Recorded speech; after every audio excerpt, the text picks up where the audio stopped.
Hi, this is Joe Bob, and I want to welcome you to the Joe Bob Briggs Drive-In Theater here on the Movie Channel. Thank you.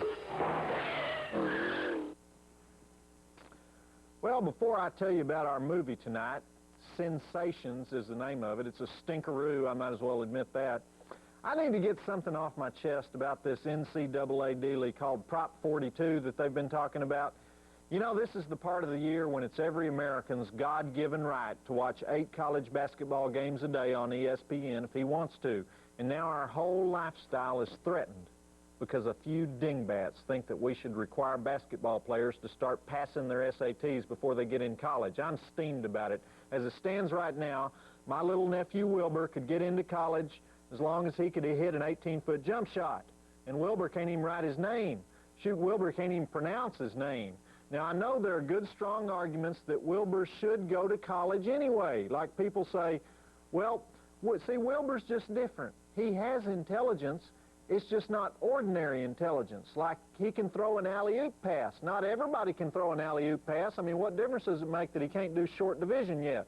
Or the other argument they make on Wilbur's behalf is, look, Wilbur would never get a chance to go to college if he couldn't play basketball. And you know why? Because Wilbur is dumber than dirt. But now he can go to college. So that makes a lot of sense to me, especially when you realize that if Prop 42 passes, then all college basketball players would have to score a combined 400 on the SATs and mark all the little circles with the number 2 pencil. I mean, last year we had some players that we let into college anyway, and they spent the whole year in remedial classes learning how to fill in the little circle with a pencil without going outside the lines. But think of it this way. At least those boys were in college where they belong.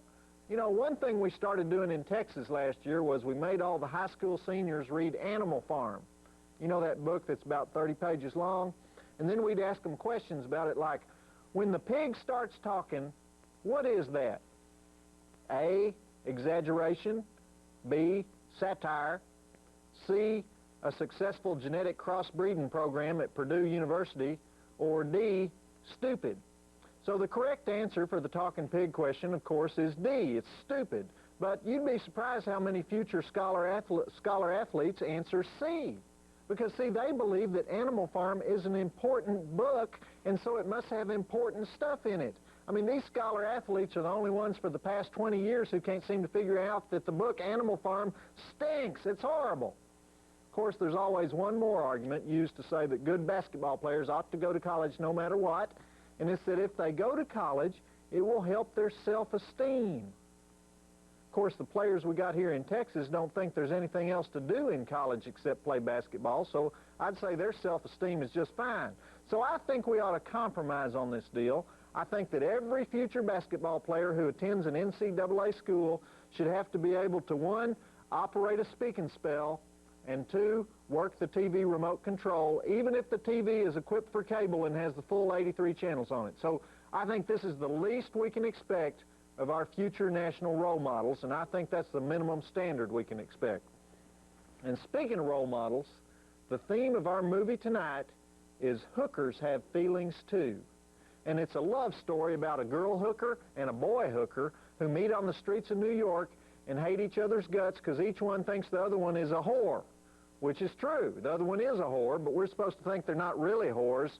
You know, if they could be like bank robbers or something, they'd probably do that. But they're forced to be whores, and so we're supposed to like them. And in other words, it's another movie from the sleaziest man alive, Chuck Vincent, the man who thinks the deep inner feelings of porno movie stars and hookers and male strippers and phone sex operators make great romantic comedies. You know, this guy used to make just plain old porno sex movies, but then he decided to make this stuff, which I call, well, they're kind of sex movies with no sex in them. So what's the point, Chuck? All right, we do have 28 naked breasts, and the title of the movie is Sensations, and after it's over, stick around and we'll visit a little bit more.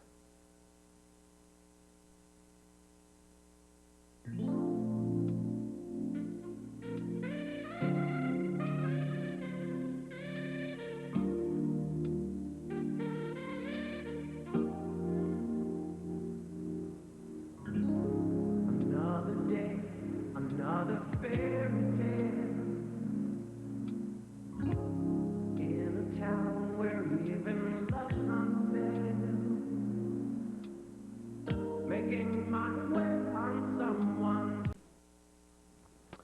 And so Jenny and Brian, two of the most obnoxious actors ever to appear on Drive-In Theater, fall in love there at the end. And I think we can all agree they deserve each other, don't they? Now, next week, we'll do a little bit better. We got a flick called Slipping into Darkness, which is one of the best movies that we'll have on Drive-In Theater all year. Michelle Johnson stars, and it's one of those weird, dark, creepy, violent mysteries that takes place in a small town in Nebraska. And I don't want to tell you too much about it because it's so original. Now, right now, we got a letter from one of the many wonderful, supportive fans of Drive-In Theater, and this is from Autmn Abara of Auburn Hills, Michigan, and she says, "Hey, you," I can't believe the language that some of these nasty gals use. "You had no right to say anything about the movie Dogs in Space. You said it was crapola. Hey, no way, dude. I don't even know why I'm wasting my time writing you since you're such a loser, so I'll let you go. P.S. Where did you get your cheap clothes? Lovely. Signed, Autmn."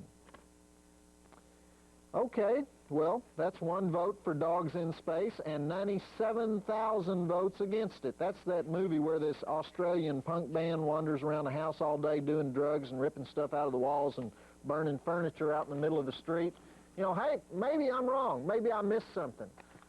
All right, if you've got something to say to us here at Drive-In Theater, want to request a movie, get a newsletter, send that mail to the Movie Channel mailbox, P.O. Box 1264, Radio City Station, New York, New York, 10101, and I'll get back to you.